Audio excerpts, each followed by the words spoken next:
Hello बच्चों, पिछले video में हमने संधि प्रकरण के अंतर्गत स्वर संधि के विषय में समझा था, है ना। संधि क्या है ये समझा था कि वर्णों का मेल संधि कहलाता है ना। और उसके भेद हमने देखे थे, स्वर, व्यंजन और विसर्ग थे।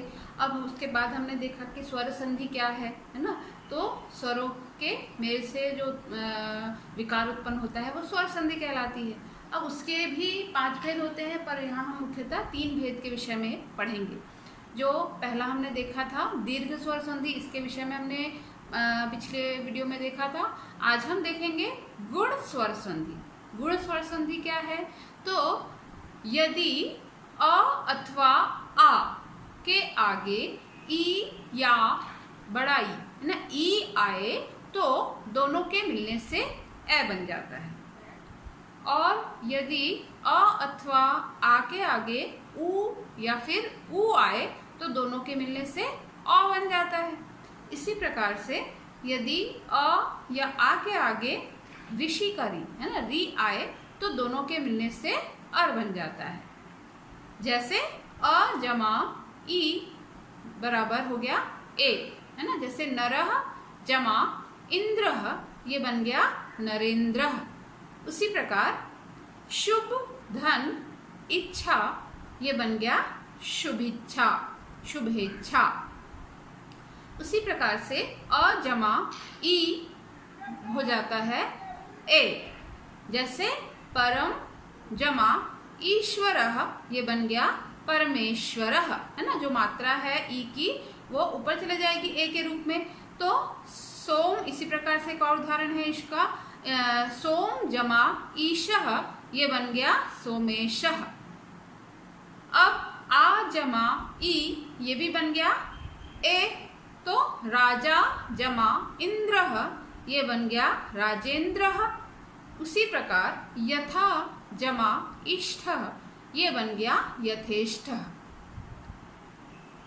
और आगे इसमें हम देखते हैं आ जमा ई, ये बन गया ए, तो लंका जमा ईशः, ये बन गया लंकेशः। उसी प्रकार से महा जमा ईशः, ये बन गया महेशः।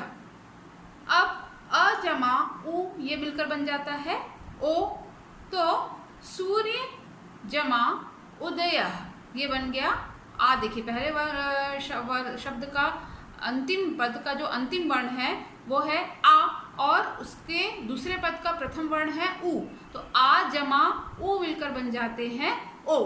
तो क्या हो जाएगा? सूर्य जमा उदयः सूर्योदयः। उसी प्रकार से पर जमा उपकारः, ये बन जाएगा परोपकारः। अब अ जमा उ, ये बनकर बन जाता है औ। जैसे नव समुद्र जमा उर्मी, ये बन गया समुद्रोर्मी। और अ जमा उ, ये बनकर बन गया ओ। जैसे महा जमा उत्सवः, ये बन गया महोत्सवः, है ना। उसी प्रकार गंगा जमा उदकः, ये बन गया गंगोदकः। आ जमा उ, ये मिलकर बन जाता है ओ। जैसे गंगा जमा उर्मी, ये बन गया गंगोर्मी, है ना। लघु जमा उर्मी लघुर्मी। अब अ जमा री, ये बन गया अर, है ना। तो इसमें उदाहरण देखते हैं सप्त जमा ऋषि, ये बन गया सप्तऋषि, है ना। ब्रह्म जमा ऋषि, ये बन गया ब्रह्मर्षि। उसी प्रकार से आ जमा री, ये हो गया अर, तो ये शब्द बन जाता है राजा जमा ऋषि, तो बन गया राजर्षि। महा जमा ऋषि, ये बन गया महर्षि। ये तो हो गए गुण स्वर संधि। अब हम देखते हैं अगला वृद्धि स्वर संधि। वृद्धि स्वर संधि क्या है? जब किसी भी अ अथवा आ के आगे ए या ए आए तो दोनों के मिलने से ए हो जाता है ना, ए बन जाता है।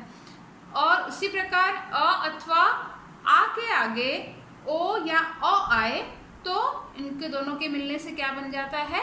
अ बन जाता है। जैसे अ जमा ए बराबर ए, एक जमा एकह बन जाएगा एक एकह। उसी प्रकार लोक जमा एषणा ये बन जाएगा लोकेशणा।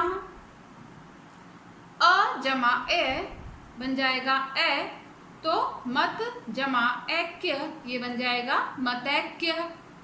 भाव जमा ऐक्य ये बन जाएगा भावैक्य। आ जमा ए बराबर हो जाएगा ए, तो बन जाएगा सदा जमा एव, तो बन जाएगा शब्द सदैव। उसी प्रकार से तथा जमा एव बन जाएगा तथैव। आ जमा ए बराबर हो जाएगा ए, तो यहाँ पर शब्द बन जाएगा महा जमा ऐश्वर्य महा महेश्वर्य। अब अ जमा ओ मिलकर बन जाता है औ, तो बन जाएगा शब्द वन जमा औषधि वनौषधि। वैसे ही परम जमा ओजह शब्द बन जाएगा परमौजह। अ जमा औ मिलकर बन जाएगा औ, तो परम जमा औषध परमौषध। उसी प्रकार से आ जमा ओ बन जाएगा औ, तो शब्द बनेगा महा जमा ओजस्वी शब्द बनेगा महोजस्वी। वैसे ही महाजन जमा ओजह महोजह। अब आ जमा औ ये मिलकर बन जाएगा औ, तो बन जाएगा शब्द महा जमा औषध महोषध। उसी प्रकार से महाधन ये जमा औध महोध, है ना। तो ये हमने देखा स्वर संधि के भेद जो होते हैं, कौन कौन से प्रमुख भेद होते हैं, उनके नियम किस प्रकार से हैं। अगले वीडियो में हम देखेंगे व्यंजन और विसर्ग संधि के बारे में। धन्यवाद।